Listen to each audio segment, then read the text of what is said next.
Alhamdulillah, Alhamdulillahi Rabbil Alameen.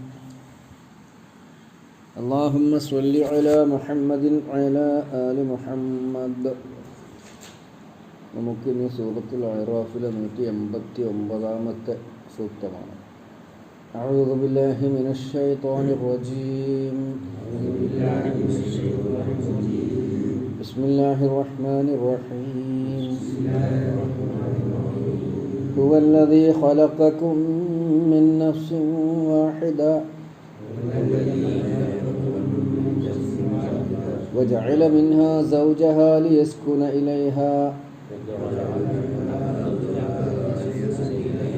فلما تغشاها حملت حملا خفيفا فمرت به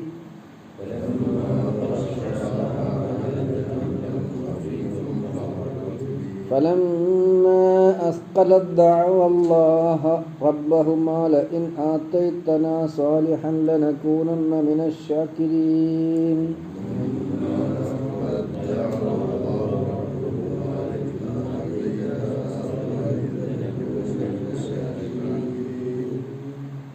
ഹുവല്ലദീ ഖലഖക്കും, അവനാകുന്നു നിങ്ങളെ പടച്ചത്. മിൻ നഫ്സിൻ വാഹിദ, ഒരു ആത്മാവിൽ നിന്നും. വജഅല മിൻഹ, അതിൽ നിന്നു തന്നെ അവൻ ഉണ്ടാക്കി. സൗജഹ, അതിനുള്ള ഇണയെ. ലിയസ്കുന ഇലൈഹ, അവളിലേക്ക് സമാധാനം തേടുന്നതിന്. ഫലമ്മ തഗശാഹ, അങ്ങനെ അവൻ അവളെ പുണർന്നപ്പോൾ. ഹമലത് ഹംലൻ ഖഫീഫൻ, അവൾ ഗർഭം ധരിച്ചു. ഹംലൻ ഖഫീഫൻ, ലഘുവായ ഒരു ഗർഭധാരണം, ചെറിയ വിധത്തിൽ. ഫമറത് ബിഹി, എന്നിട്ട് അവൾ അവനെ ഗർഭവും കൊണ്ട് നടന്നു. ഫലമ്മ അസ്കലത്, അങ്ങനെ ഗർഭം വളർന്ന് ഭാരം കൂടിയപ്പോൾ. ദഅല്ലാഹ, അവർ രണ്ടുപേരും അള്ളാഹുവിനോട് ദുആ ചെയ്തു, പ്രാർത്ഥിച്ചു. റബ്ബഹുമ, അവരുടെ റബ്ബായ രക്ഷിതാവായ അള്ളാഹുവിനോട്. ലഇൻ ആതൈതനാ സ്വാലിഹൻ, ലഇൻ ആതൈതനാ, നീ ഞങ്ങൾക്ക് നൽകിയാൽ. സ്വാലിഹൻ, കുറ്റമറ്റ ഒരു കുഞ്ഞിനെ, സ്വാലിഹായ ഒരു കുഞ്ഞിനെ നൽകിയാൽ. ലനകൂനന്ന, തീർച്ചയായും ഞങ്ങൾ ആവുക തന്നെ ചെയ്യും. മിനശാക്കിരീൻ, നന്ദിയുള്ളവരിൽ. ഒന്നുകൂടെ അർത്ഥം പറയാം. ഹുവല്ലദീ ഖലഖകും മിൻ നഫ്സിൻ വാഹിദ, അവനാകുന്നു ഒരൊറ്റ ആത്മാവിൽ നിന്ന് നിങ്ങളെ പടച്ചവൻ. വജഅല മിൻഹാ സൗജഹ, ആ ആത്മാവിൽ നിന്നു തന്നെ അതിൻ്റെ ഇണയെയും പടച്ചു, അതിനുള്ള ഇണയെയും പടച്ചു. ലിയസ്കുന ഇലൈഹ, അവളിലേക്ക് ചേർന്ന് സമാധാനമുണ്ടാകാൻ, സക്കീനത്തുണ്ടാവാൻ. ഫലമ്മ തഗശാഹ, അവൻ അവളെ പുണർന്നപ്പോൾ. ഹംലത് ഹംലൻ ഖഫീഫൻ, അവൾ വളരെ ഭാരം കുറഞ്ഞ ഒരു ഗർഭധാരണം നടത്തി, ഗർഭം ധരിച്ചു. ഫമറത്ത് ബിഹി, ആ ഗർഭവും കൊണ്ട് അവൾ നടന്നു.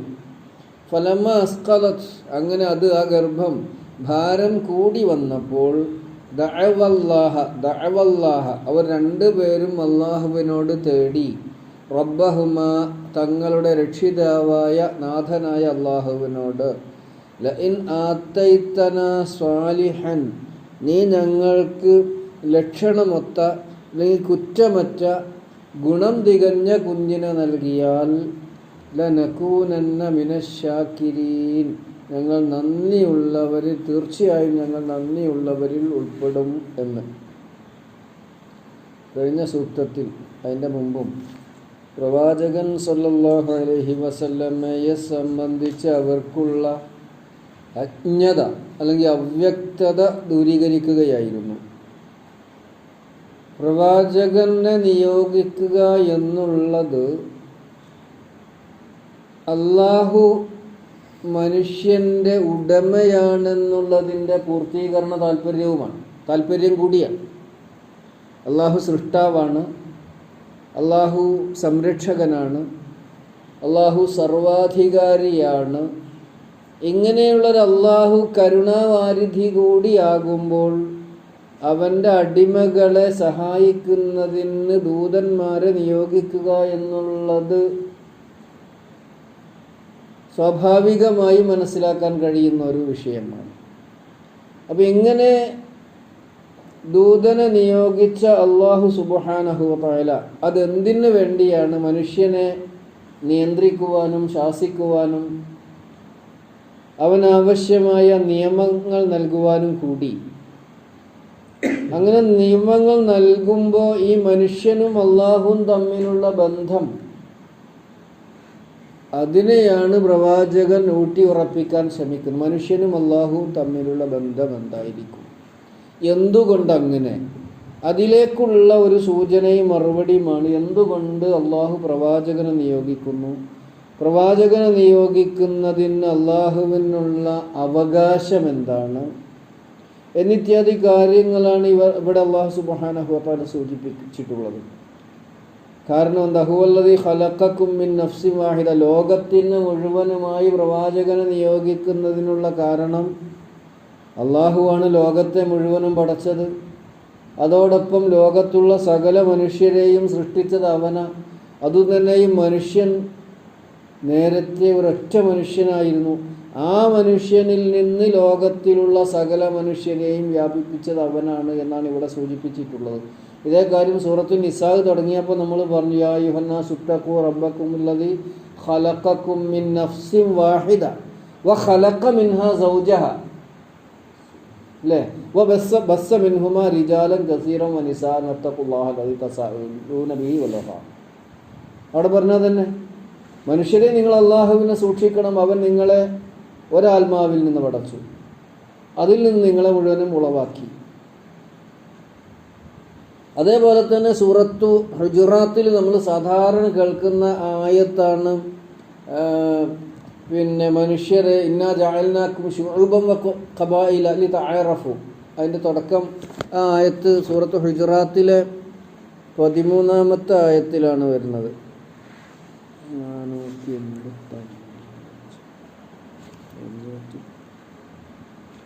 ഒന്ന് നോക്കണം, നമുക്ക് നല്ലതാണ്. പിന്നെ യാ അയ്യുഹന്നാസ് ഇന്നാ ഖലഖ്നാകും മിൻ ദക്കരിൻ വ ഉൻസ വജഅൽനാകും ശുഉബൻ വ ഖബായില ലിതഅറഫു അല്ലേ? അതിൽ 13-ാമത്തെ ആയത്ത് അങ്ങനെയല്ല പറഞ്ഞത്. അതിൻ്റെ അർത്ഥം നമുക്കറിയാം. ഇന്നാ ഖലഖ്നാകും മിൻ ദക്കരിൻ വ ഉൻസ വജഅൽനാകും ശുഉബൻ വ ഖബായില ലിതഅറഫു.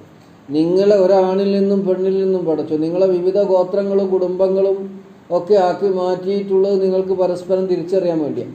അത് നമുക്ക് വളരെ എളുപ്പം മനസ്സിലാക്കാം. നമ്മൾ ഒരാളെ പേര് പറഞ്ഞാൽ, ഇപ്പോൾ ഒരാളെ പേര് പറഞ്ഞാൽ അഷ്റഫ്, അപ്പോൾ എന്താ ചോദിക്കുക? ഉടനെ ചോദിക്കുക ഏതാ അഷ്റഫ്? അപ്പോൾ നമ്മൾ പറയും മണ്ണപ്പറമ്പത്ത് അഷ്റഫ്. മനസ്സിലായി? അതിന് വേണ്ടിയിട്ടാണല്ലോ. അത് ആ കുടുംബ പേരും കൂടി ഞാൻ പറഞ്ഞാൽ പിന്നെ അതിൽ അവ്യക്തതയില്ല. അതിനാണ് നിങ്ങളെങ്ങനെ കുടുംബങ്ങളും ഗോത്രങ്ങളും ആക്കിയത്. അതിൻ്റെ പേരിൽ മേന്മ നടിക്കാനല്ല. നിങ്ങളൊക്കെ അടിസ്ഥാനപരമായി ഒന്നാണ് എന്ന് സൂചിപ്പിച്ചു. അവിടെ സൂറത്ത് ഹുജറാത്തിലെ 13-ാമത്തെ ആയത്തും സൂറത്ത് നിസായിലെ 1-ാമത്തെ ആയത്തും സൂറത്ത് അറാഫിലെ 189-ാമത്തെ ആയത്തും നമ്മൾ പരസ്പരം ബന്ധപ്പെടുത്തി മനസ്സിലാക്കിയ കാര്യം വ്യക്തമാകും. ഹുവല്ലദീ ഖലഖക്കും മിൻ നഫ്സിൻ വാഹിദ വജഅല മിൻഹാ സൗജഹ, അതിൽ നിന്ന് അതിൻ്റെ ഇണയെയും പടച്ചു. നമ്മൾ സാധാരണ നിക്കാഹ് ഖുതുബ കേൾക്കുമ്പോൾ വജഅല മിൻഹാ സൗജഹ ലിയസ്കുന ഇലൈഹ, എന്തിനാ ഇണ? സമാധാനം പ്രാപിക്കാൻ. ഈ സ്ത്രീ പുരുഷ ആകർഷണം എന്ന് പറയുന്നത് അള്ളാഹു മനുഷ്യരിൽ നിക്ഷേപിച്ചിട്ടുള്ള അത്ഭുതകരമായൊരു സംവിധാനമാണ്. അത്ഭുതകരമായൊരു സംവിധാനമാണ്. അതിലൂടെയാണ് മനുഷ്യൻ്റെ വംശവർദ്ധനവ് അള്ളാഹു താല നടപ്പാക്കിക്കൊണ്ടിരിക്കുന്നത്.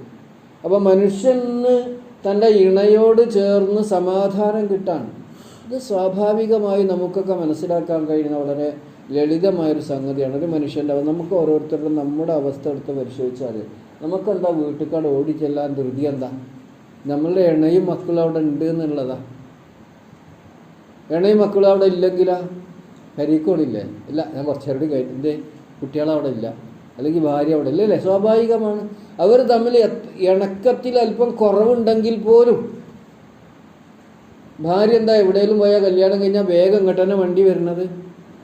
അവർക്ക് മീൻ ബാപ്പിയൊക്കെ ഉണ്ടല്ലോ അവിടെ, അതായാലും അങ്ങോട്ടല്ലല്ലോ പോകുന്നത്. ഓളമ്മാൻ്റെ ബാപ്പാൻ്റെ അയലോകത്തുള്ള കല്യാണത്തിനായാലും വിരലെ എടുക്കാൻ അതെന്താ? അത് എൻ്റെ ഭർത്താവും കുട്ടികളും അവിടെ അല്ലേ?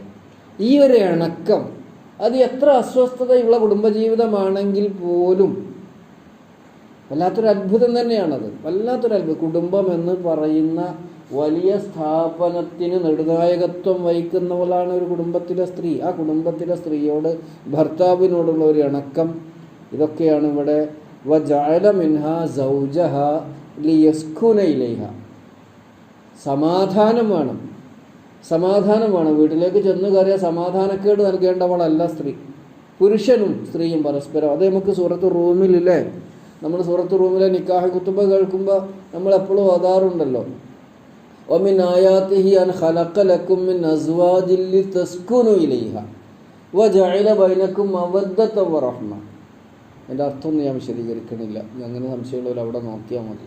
അപ്പോൾ ലിയസ്കുന ഇലൈഹ, സക്കീനത്ത്, അവളിലേക്ക് ചേർന്ന് സമാധാനം കിട്ടുന്നതിന് വേണ്ടിയാണ് അല്ലാഹു തആല ഇങ്ങനെ ഒരു സംവിധാനം ഒരുക്കിയിരിക്കുന്നത്. ഫലമ്മ ഗശിയ അല്ലാത്താക്ക ഹദീസിൽ ഗാശിയ, മൂടുക, പൊതിയ എന്നൊക്കെയാണ്. ഇവിടെ അവൻ അവളെ പുണർന്നപ്പോൾ, അഥവാ ശാരീരികമായി അവർ തമ്മിലുള്ള ബന്ധമുണ്ടായപ്പോൾ, ഹമലത്ത്, അവൾ ഗർഭം ധരിച്ചു. ഹംലൻ ഖഫീഫൻ, ലളിതമായ, ലഘുവായ, ഭാരം കുറഞ്ഞ. ആദ്യത്തിൽ അങ്ങനെയാണ് ഗർഭത്തിൻ്റെ സ്വഭാവം പറയുന്നത്. ഒരു ഭാരം ശരീരത്തിൽ അറിയുമാറുള്ള ഭാരമൊന്നും അതിനില്ല. എന്നാൽ ഇങ്ങനെ ഗർഭം വളർന്ന് 7 മാസം 8 മാസം 9 മാസമൊക്കെ ആകുമ്പോൾ ഒരു ഉമ്മമാർ നടക്കുന്നത് കാണുമ്പോൾ തന്നെ, ആ ഗർഭിണികൾ നടക്കുന്നത് കാണുമ്പോൾ തന്നെ നമുക്കൊരു പ്രയാസം. എത്ര ഭാരം താങ്ങിക്കൊണ്ടാണ്, തൻ്റെ വയറിൽ എത്ര വലിയ ഭാരവും താങ്ങിക്കൊണ്ടാണ് ഈ പെൺകുട്ടി അല്ലെങ്കിൽ ഈ യുവതി നടക്കുന്നത് നമ്മൾ തോന്നും. അതാണ് ഫലമ്മ തഗശഹ, അവൻ അവളെ പുണർന്നപ്പോൾ, ഹംലത്ത് ഹംലൻ ഖഫീഫ, ലഘുവായ ഭാരം കുറഞ്ഞ ഒരു ഗർഭമാണ് അവൾ ധരിച്ചത്. ഫമറത്ത് ബിഹി, അതും കൊണ്ട് അവൾ നടന്നു. ഫലമ്മ അസ്കലത്ത്, പിന്നെ ആ ഗർഭം ഇങ്ങനെ ഭാരം കൂടി വന്നു. അസ്കല, സഖീൽ, സിക്കൽ എന്നൊക്കെ പറഞ്ഞാൽ ഭാരം എന്നാണ്. അസ്കാലഹ എന്നൊക്കെ നമുക്ക് അറിയണ വാക്കല്ല. ഭാരം കൂടിയപ്പോൾ, അപ്പോൾ അങ്ങനെ ഗർഭം ഇങ്ങനെ വളർന്ന് ഭാരമായി വരുമ്പോൾ ദഅ പ്രാർത്ഥിച്ചു. ദഅവാ എന്ന് പറഞ്ഞാൽ രണ്ടാളും ദുആ ചെയ്തു, രക്ഷിതാക്കൾ, മാതാപിതാക്കൾ. അള്ളാഹുവിനോട്, റബ്ബഹുമ, അവരുടെ റബ്ബായ അള്ളാഹുവിനോട് എന്താ പ്രാർത്ഥിക്കേണ്ടത്? ഗർഭിണിയായ സാലിഹായ കുഞ്ഞിനെ നൽകണേ. ഈ സാലിഹ പറഞ്ഞാൽ എന്താ? വിശ്വാസപരമായി സൽക്കർമ്മിയായിരിക്കണം, വിശ്വാസപരമായി മൂമിനായിരിക്കണം, മുസ്ലിമായിരിക്കും. ഒന്ന്. രണ്ടാമത്തേത് കുറ്റമറ്റ ന്യൂനതയില്ലാത്ത കുഞ്ഞായിരിക്കണം. ശാരീരികമായി മാനസികമായി ന്യൂനതയില്ലാത്ത മൂമിനും മുസ്ലിമുമായ കുഞ്ഞ്. അതാണ് നമ്മൾ ചോദിക്കുന്നത്. ലഇൻ ആതൈതനാ സ്വാലിഹൻ, നീ ഞങ്ങൾക്ക് കുറ്റമറ്റ അല്ലെങ്കിൽ ഗുണമൊത്ത, ഗുണം എന്ന് പറഞ്ഞാൽ എന്താണ്? എല്ലാ തരത്തിലും ശരീരം കൊണ്ടും ബുദ്ധി കൊണ്ടും വിശ്വാസം കൊണ്ടും. വിശ്വാസം ഇപ്പോൾ വളർന്നു വരുമ്പോൾ ഉണ്ടായി വരേണ്ട ഒരു സംഗതി. അതുകൊണ്ട് ഞങ്ങൾക്ക് സ്വാലിഹനെ നൽകിയാൽ ലനകൂനന്ന മിനൽ ഷാക്കിരീൻ, ഞങ്ങൾ വളരെ നന്ദിയുള്ളവരായിത്തീരും നാഥ എന്നവർ അള്ളാഹുവിനോട് ദുആ ചെയ്യുന്നു. പക്ഷേ അടുത്ത ആയത്തിൽ പറയുന്നുണ്ട്, അങ്ങനെ നൽകിയപ്പോൾ അവർ നന്ദികേടാണ് കാണിച്ചത്. ഇൻഷാ അല്ലാഹ് നമുക്ക് അത് നാളെ വിശദീകരിക്കാം. അല്ലാഹു സുബ്ഹാനഹു വ തആല നമ്മെ സ്വീകരിക്കട്ടെ. വളരെ വേഗത്തിൽ ഞാൻ ഒന്നുകൂടെ അർത്ഥം പറഞ്ഞ് അവസാനിപ്പിക്കാം. ഹുവല്ലദീ ഖലഖക്കും മിൻ നഫ്സിൻ വാഹിദ, അവൻ ഒരൊറ്റ നഫ്സിൽ നിന്ന്, ഒരൊറ്റ ആത്മാവിൽ നിന്ന് നിങ്ങളെ പടച്ചവനാകുന്നു. വജഅല മിൻഹാ സൗജഹ, അതിൽ നിന്ന് അതിനുള്ള ഇണയെയും പടച്ചു. ലിയസ്കുന ഇലൈഹ, അവളിലേക്ക് സമാധാനം അടയുന്നതിന്. ഫലമ്മ തഗശഹ, അവൻ അവളെ പുണർന്നപ്പോൾ, ഹമലത്ത് ഹംലൻ ഖഫീഫൻ, ലഘുവായ ഗർഭം ധരിച്ചു. ഫമറത്ത് ബിഹി, അവൾ അതും കൊണ്ട് നടന്നു. ഫലമ്മ അസ്കലത്ത്, ഗർഭം ഭാരമേറിയപ്പോൾ, ദഅവ അല്ലാഹ, രണ്ടുപേരും അള്ളാഹുവിനോട് ദുആ ചെയ്തു. റബ്ബഹുമ, അവരുടെ രക്ഷിതാവായ അള്ളാഹുവിനോട്, ലഇൻ ആതൈതനാ സാലിഹൻ, നീ ഞങ്ങൾക്ക് സാലിഹായ കുറ്റമറ്റതിനെ നൽകിയാൽ, കുറ്റമറ്റ കുഞ്ഞിനെ നൽകിയാൽ, ലനകൂനന്ന മിനശ്ശാകിരീൻ, ഞങ്ങൾ നന്ദിയുള്ളവരിൽ പെട്ടുപോകും, തീർച്ചയായും ഞങ്ങൾ നന്ദിയുള്ളവരിൽ ഉൾപ്പെടും എന്ന്. അല്ലാഹു സുബ്ഹാനഹു വ തആല എന്നും നന്ദിയുള്ളവരിൽ ഉൾപ്പെടാൻ നമുക്ക് ഭാഗ്യം നൽകി അനുഗ്രഹിക്കുമാറാവുന്നു. اللهم أعنا على ذكرك وشكرك وحسن عبادتك. ربنا ظلمنا أنفسنا وإن لم تغفر لنا وترحمنا لنكونن من الخاسرين. اللهم علمنا ما ينفعنا وانفعنا بما علمتنا ربنا وزدنا علما. ربنا آتنا في الدنيا حسنة وفي الآخرة حسنة وقنا عذاب النار والحمد لله رب العالمين.